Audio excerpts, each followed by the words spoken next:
Troteru arī bija noraidījums, Trotera maiņa, un šī maiņa arī kā pirmā sāk skaidrs kā vairākuma izmantošana. Troters, meties riba vārtos! Miķels Rēdlīgs, lieliski broka Troteru piespēle un skaidriskais vairākums realizēts 12 sekundēs. Tur arī jebkurā spēlē, tīpaši jau play-off. Redzam, šī piespēle tur izgāja cauri līdz brokam Troteram un pēc tam neatvairāms Miķeļa Rēdlīga metiens. It kā jau Gārnets paspēja pārvietoties, bet tik un tā neko vairs nespēja darīt. Ļoti precīzi zem vārtu pārlikni. Atkal Trotera maiņa, šoreiz gan neizdodas uzvarēt iemetienā, Derļuks. Bet tur Miķels Rēdlīgs izcīnīja ripu. Un ripa vārtos! Lauris Dārziņš! Lieliska kombinācija!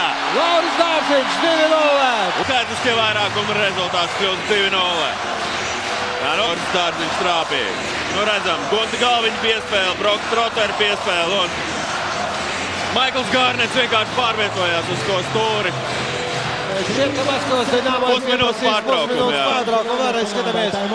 Lieliski rāpa Lauris Dārziņš, mūsu rezultatīvākajam vārtu guvējam. Pirmie gūtie vārti play-off turnīrā aizsargam. Graņāks ar Jalasvāru. Aizsargu pāris. Un ripa vārtos. Nosēc tur redzamību Mikaelam Telkvistam uzmet. Viņiem šo braucienu. Pusotra minūte, nedaudz vairāk jāspēlē. Jā, tur divi.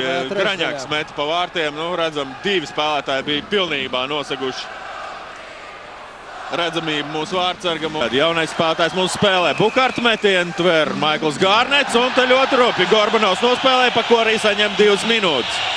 Tur pieslidoja. Nevajag Petrovickim neko tagad darīt. Surovijs. Surovijs uz pretējo pusi. Ņiževijs. Labi. Petrovickis. Cibuļskis un ripa vārtos! Lielisks pretuzbrukums! Ņiževijs 3-1. Visi izdarīja kā labākajos paraugos. Redzam, Ņiževijs arī iesāk šo uzbrukumu. Lieliski Petrovicki piespēle. Cibuļskis kritienā un precīzi arī Aleksandrs Ņiževijs. 3-1. Aleksandram Ņiževijam iepriekšējie vārti Maskavā bija 100. Viņa vārti spēlējot arī pirms tam vēl. Un Kokarevs lieliski spēlē Telkvists. Un šeit Komarovs ļoti rupi nospēlēja. Nevajag atbildēt. Šobrīd tiesnesis pat nereaģē. Interesanti gan, kas tad tas bija? Jā, Komarovs vienkārši pieslidoja un notrieca mūsu spēlētāju uz ledus. Vispār tiesneši paši sev rada problēmas šādā. Jo maskavieši turpina šādu rupju spēli un tiesneši pilnīgi nereaģē. Uz šīm provokācijām, tur mums Andris Džeriņš, turklāt Gunts Galviņš bija aktīvākais spēlētājs. Šobrīd arī Telkvists vaicāt, izskatās galvenajam tiesnesim. Kas tad? Gorbanov metiens garām vārtiem, Telkvists piespiež ripu pie ledus un Gunts Galviņš aizstāv savu vārtsargu.